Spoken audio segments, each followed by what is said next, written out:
Pada abad ke-13 Masehi pernah berdiri sebuah kerajaan yang sangat besar dan sangat kaya. Kerajaan ini juga berhasil menyatukan seluruh wilayah Indonesia dan disebut-sebut berhasil menjadi poros maritim di Asia. Dia adalah Majapahit. Sebagai negara bahari yang sukses, tak terhitung betapa kayanya Majapahit dulu. Jika kalian pergi ke daerah Trowulan, Mojokerto, di sana kalian akan menemukan sebuah kolam yang tampak tradisional bernama Kolam Segaran. Cerita rakyat menuturkan bahwa kolam ini dulunya digunakan untuk menjamu tamu kerajaan. Tamu-tamu kerajaan yang singgah dan menikmati perjamuan bersama para raja dan pemangku jabatan di keraton, selesai makan, piringnya tidak dicuci, melainkan langsung dibuang di kolam segaran. Dan piringnya itu bukan dari beling atau gerabah, melainkan dari emas. Ini dimaksud agar tamu negara terpukau dan segan akan kemakmuran kerajaan Majapahit tersebut. Sekarang kerajaan ini sudah tidak ada. Kita hanya bisa mengenang kerajaan ini dari nama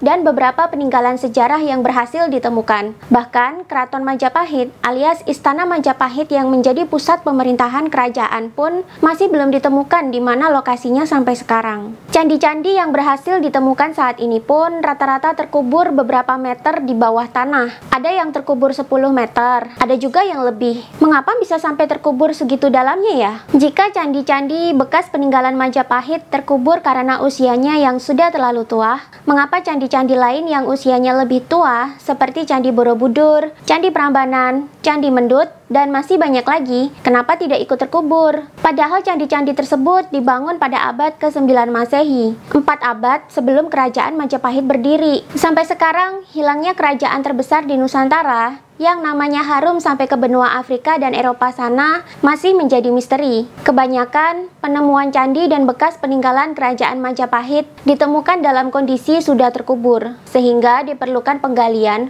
untuk mengangkat dan merekonstruksinya. Informasi dan catatan sejarah untuk mengungkap Majapahit seolah putus di zaman Kerajaan Demak, kerajaan Islam yang berdiri setelah Majapahit hancur dan hilang tak bersisa. Sebenarnya, di zaman Kesultanan Mataram dulu, upaya untuk menyusun catatan sejarah tentang leluhur Jawa semenjak zaman Majapahit dan sebelumnya pernah dilakukan. Padahal Mataram adalah kerajaan yang berdiri 1 abad setelah Majapahit hancur dan menghilang. Upaya pencatatan sejarah ini pun sulit dilakukan. Ketika upaya pencatatan sejarah dilakukan, Mataram kesulitan mencari referensi kerajaan-kerajaan leluhur Jawa terdahulu. Raja-raja Mataram telah memberikan titah kepada para rakyat untuk mengumpulkan semua kitab dan catatan apapun yang membahas sejarah leluhur mereka. Tapi, kitab-kitab dan catatan sejarah yang terkumpul mentok di zaman Kerajaan Demak saja. Itu pun yang ditemukan kebanyakan kitab berbahasa Arab, kitab fikih, dan tajus Salatin. Catatan sejarah yang membahas peradaban sebelum Demak berdiri hampir tidak ada. Semua catatan sejarah dan kitab semasa pendahulu Kerajaan Demak hampir tidak ditemukan. Kalaupun ada sedikit yang berhasil ditemukan, keadaannya sudah mengenaskan. Ada yang rusak, ada juga yang terbakar. Akhirnya, dengan bahan seadanya, disusunlah Babat Tanah Jawa yang saat ini juga menjadi rujukan para sejarawan untuk menginvestigasi sejarah leluhur Nusantara. Hilangnya kerajaan sebesar Majapahit tetap menjadi misteri sampai sekarang. Kisah kehancurannya pun ada beberapa versi dan masih menjadi perdebatan hangat hingga kini di kalangan sejarawan, arkeolog, dan rakyat. Kuat dugaan, kerajaan Majapahit hancur tak bersisa karena dihancurkan oleh Sultan pemimpin kerajaan Demak pertama kali, Raden Patah. Padahal, Raden Patah ini adalah putra kandung Raja terakhir Majapahit yang sangat dimuliakan. Raja terakhir sangat menyayangi putranya. Tapi, mengapa putranya sendiri tega menghancurkan kerajaan ayahnya? Salah satu literatur yang menceritakan kehancuran Majapahit juga bisa ditemukan dalam Darmo Gandul, sebuah karya sastra kuno yang berisi tembang dan gancaran atau prosa yang menceritakan dengan detail setiap detik-detik kehancuran Majapahit di tangan putra kandung sang raja. Mengapa sang putra mahkota tega menghancurkan kerajaan ayahnya sendiri? Perlu diketahui, sebelum kerajaan Majapahit hancur dan menghilang, agama Islam sudah masuk ke tanah Jawa, dan waktu itu Islam pun sudah terpecah menjadi 2, yakni radikal dan toleran. Islam radikal menginginkan berdirinya kekhalifahan Muslim di tanah Jawa, sedangkan Islam toleran berpandangan bahwa tak masalah hidup berdampingan dengan agama leluhur orang Jawa yang dianut oleh Majapahit. Dalam Darmo Gandul diceritakan detail bagaimana proses penganut Islam radikal ini mempengaruhi Raden Patah agar mau menghancurkan Majapahit, membunuh ayahnya yang bukan Islam, serta merebut tahta tanah Jawa demi berdirinya negara Islam yang berdaulat.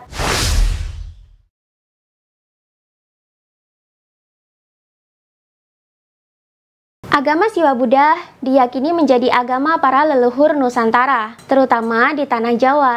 Agama ini adalah sinkretisme atau perpaduan antara agama Hindu dengan agama Buddha. Inti ajarannya adalah Budi, alias kesadaran diri sejati manusia. Dalam agama ini diajarkan bahwa manusia hendaklah mencapai kesadaran diri sejatinya, sehingga ia bisa menyadari roh dalam dirinya yang merupakan percikan roh Tuhan atau roh yang langsung diberikan oleh Tuhan. Roh dari Tuhan yang ada dalam diri manusia atau diri sejati manusia juga memiliki beberapa sifat Tuhan, seperti sifat mengasihi, menyayangi, cerdas, bijaksana, kuat, dan welas asih atau berbelas kasih. Manusia yang telah mencapai kesadaran diri sejati akan mengenali siapa Tuhannya, apa peranan dia diciptakan di dunia, dan bisa membedakan mana yang baik dan buruk secara bijaksana dan cerdas. Agama Siwa Buddha sekarang masih bisa ditemui di Nusantara. Biasanya disebut sebagai agama Hindu dan banyak dianut oleh masyarakat Bali dan sebagian masyarakat Lombok. Agama ini juga menjadi agama resmi orang-orang di zaman Majapahit,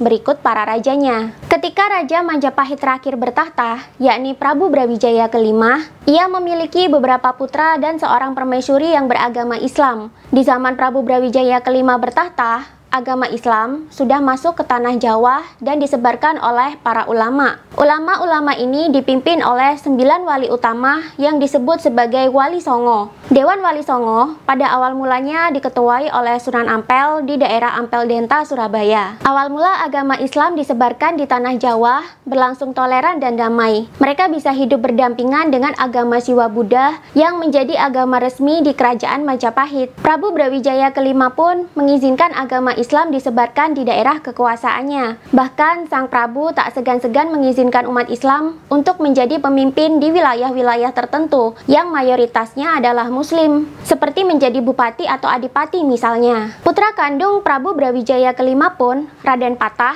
juga menganut agama Islam. Ia diberi kemuliaan oleh ayahnya dengan diberi sebuah hutan di daerah pesisir utara Jawa Tengah yang bernama Hutan Bintara. Hutan ini boleh dibuka untuk diubah menjadi pemukiman warga dan Raden Patah dijadikan bupati atau adipati di sana. Di bawah kepemimpinan Raden Patah, Hutan Bintara bisa ia rubah jadi kota yang maju dan ramai, bernama Demak. Soal agama, Raden Patah ini adalah murid dari Sunan Ampel. Selama belajar Islam, Raden Patah pernah bermaksud untuk menggulingkan ayahnya, sebab di dalam ajaran Islam tidak diperkenankan umat Islam dipimpin oleh pemimpin yang kafir. Tapi Sunan Ampel melarangnya. Bagaimanapun juga, Prabu Brawijaya kelima adalah bapak kandungnya, dan seorang anak wajib berbakti kepada ayahnya. Lagi pula, Prabu Brawijaya kelima tidak pernah melarang penyebaran agama Islam. Ini adalah bentuk toleransi yang selalu ditanamkan oleh Sunan Ampel. Selama Sunan Ampel masih hidup, radikalisme Islam hampir tidak ada. Ketika Sunan Ampel meninggal,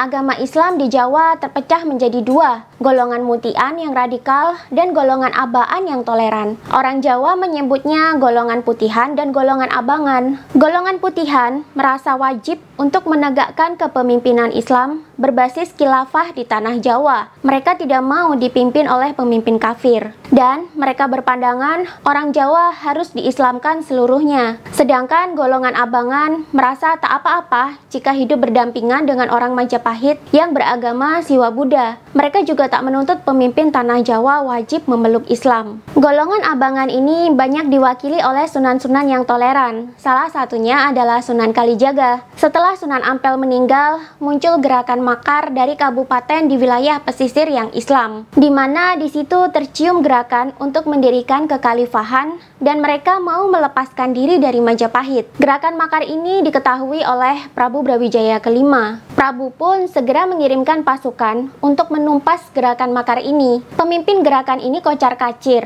dan melarikan diri menggunakan kapal laut. Sang Prabu segera mengirimkan surat kepada Raden Patah di Demak untuk memberitahukan bahwa telah terjadi gerakan makar oleh golongan Islam radikal. Dan Raden Patah diminta menangkap dan menyerahkan mereka jika mereka melarikan diri ke Demak. Mengapa Sang Prabu curiga mereka bisa saja lari ke Demak? Karena Demak waktu itu menjadi kabupaten dengan basis Islam yang kuat. Tapi sayangnya, sebelum surat sampai ke Demak, para golongan radikal sudah lebih dulu sampai ke Demak dan menghasut Raden Patah. Mereka mengadu bahwa raja telah menyerang para ulama dan meminta Raden Patah untuk menggulingkan Majapahit dan membunuh ayahnya. Awal mulanya Raden Patah menolak. Ia bertanya, mengapa para ulama diserang? Jawabnya, karena tercium oleh pihak keraton Majapahit bahwa mereka sudah 3 tahun tidak membayar upeti ke istana dan ingin mendirikan kekhalifahan Islam sendiri. Tentu saja ini adalah pelanggaran berat bagi negara. Kabupaten yang tidak mau membayar upeti, apalagi akan melakukan makar, tentu bakal ditumpas oleh ayahnya. Menurut Raden Patah, yang dilakukan oleh ayahnya sudah benar, tapi para ulama radikal ini tidak terima.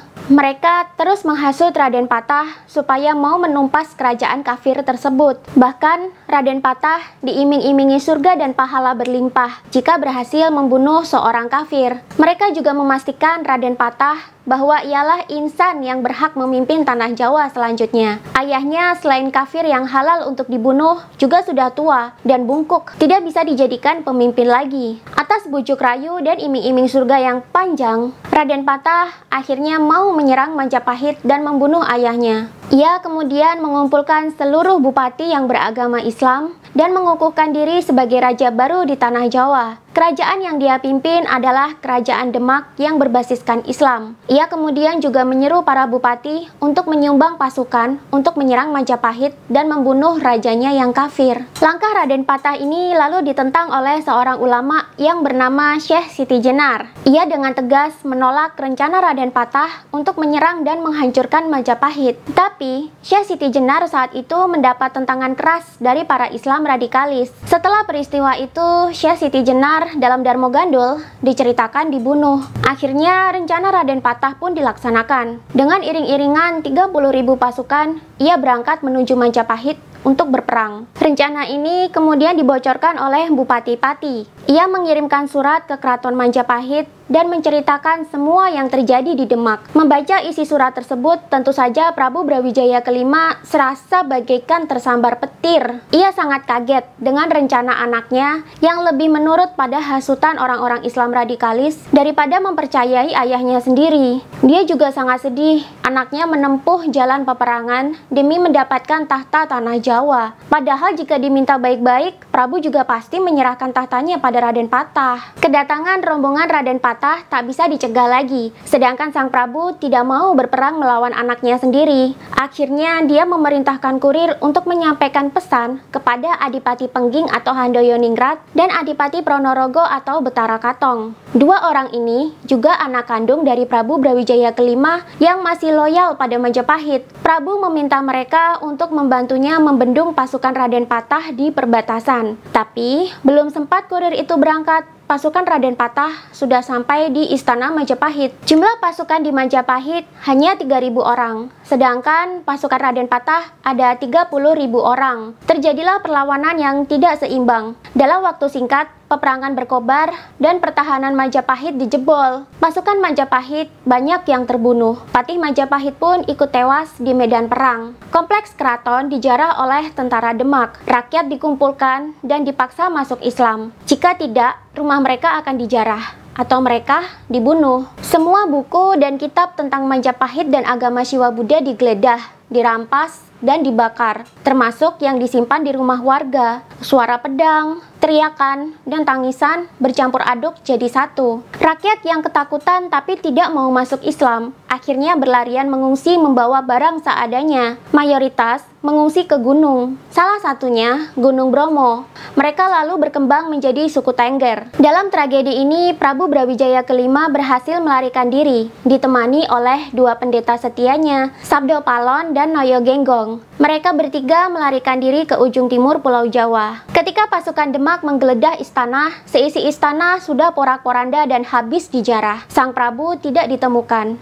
Akhirnya istana tersebut diduduki oleh pasukan Demak dan Raden Patah berangkat ke Ampel Denta untuk mengabarkan kemenangan perang melawan kerajaan kafir kepada keluarga Sunan Ampel di sana. Sesampainya di kawasan rumah almarhum Sunan Ampel, Raden Patah segera menemui istri gurunya yang masih hidup tersebut. Dengan bangga ia mengabarkan telah menjadi khalifah di tanah Jawa dan berhasil memenangkan pertempuran melawan raja yang kafir. Istri Sunan Ampel yang bernama Nyi Ageng Ampel lantas menangis histeris ketika tahu bahwa raja kafir yang diserang Raden Patah adalah Prabu Brawijaya kelima, ayah kandung dia sendiri. Beliau bahkan mengumpat, "Kok tega kamu menyerang ayahmu sendiri cuma karena dia beragama Siwa Buddha? Apa kamu pernah bertanya padanya apa dia mau masuk Islam?" Raden Patah kemudian menyadari bahwa ia belum pernah bertanya sekalipun pada bapaknya soal itu. Mendengar pengakuan Raden Patah, Nyi Ageng Ampel semakin menangis histeris. Hatinya hancur melihat murid kesayangan almarhum suaminya justru jadi durhaka kepada ayahnya sendiri. Padahal sang Prabu sangat baik pada orang-orang Islam di Majapahit. Hatinya sangat miris melihat kelakuan Raden Patah yang demi mengharapkan surga dan pahala rela menyerang kerajaan yang selama ini sudah memakmurkan hidupnya hanya karena rajanya kafir. Hatinya semakin sedih ketika tahu bahwa di balik rencana penyerangan itu ada kelompok Islam radikalis yang menghasut Raden Patah sehingga menjadi durhaka pada ayahnya. Lama sekali Raden Patah mendapatkan murka dari Nyi Ageng Ampel. Tak henti-hentinya ia menangisi nasib tragis Majapahit. Raden Patah telah melanggar wasiat yang diberikan oleh Sunan Ampel sebelum meninggal. Setelah lama menasehati Raden Patah, ia meminta Raden Patah untuk mencari bapaknya dan membawanya kembali ke keraton. Dan ia juga meminta agar Raden Patah melakukan sujud sungkem dan meminta maaf pada ayahnya, serta mengembalikan tahta kerajaan pada Prabu Brawijaya kelima. Tapi sebelumnya, Nyi Ageng Ampel meminta agar sang Prabu dibawa mampir dulu ke Ampel Denta. Menyadari kesalahannya, menyadari ia telah terjebak dalam hasutan kaum Islam radikalis, Raden Patah pun menyesal telah gegabah menyerang Majapahit. Ia kemudian meminta Sunan Kalijaga untuk mencari ayahnya di mana saja dan membujuknya agar mau pulang ke Majapahit. Raden Patah menitipkan pesan bahwa ia menyesal dan ingin melakukan sujud sungkem untuk memohon ampun pada Prabu Brawijaya kelima. Ia sangat takut ayahnya mengeluarkan kutuk atas kedurhakaannya melawan ayah kandungnya sendiri, mengingat Prabu Brawijaya kelima adalah raja yang menjadi wakil Dewata di tanah Jawa, dan tentu kutuknya akan sangat didengar oleh Dewata. Melihat drama tersebut, tentu Sunan Kalijaga tak bisa menolak. Ia segera pergi melakukan pencarian ditemani oleh dua orang muridnya. Akankah pencarian ini berhasil? Bagaimana nasib Raden Patah dan Prabu Brawijaya kelima selanjutnya? Apakah Prabu Brawijaya kelima selamat dalam pelariannya atau justru tewas di tengah jalan?